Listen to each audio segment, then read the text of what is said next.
আসতে হবে, যেহেতু কর্তৃপক্ষ সংক্ষেপ করার কথা বলছেন, তথা আরো ছিল ইনশাল্লাহ আল্লাহ পাক আমাদেরকে যেন এই প্রতিষ্ঠানকে ধরে রাখা এবং মামুনের মাগফিরাত কামনা করার জন্য।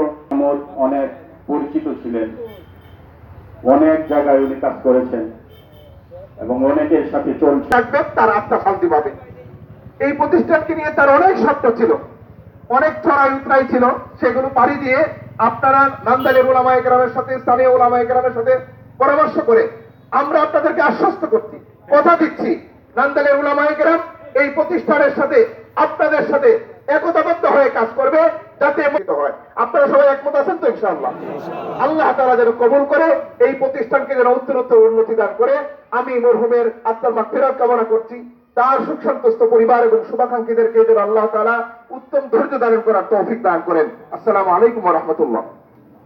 এ পর্যায়ে সংক্ষিপ্ত আলোচনা নিয়ে আলহামদুলিল্লাহ মাহমুদ আমার ছাত্র, তারা প্রায় বেশ কয়েক বছর লেখাপড়া করছে।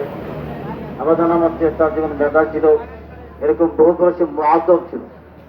ছাত্রদের মধ্যে তার কথা আমি বারবার স্মরণ করাই।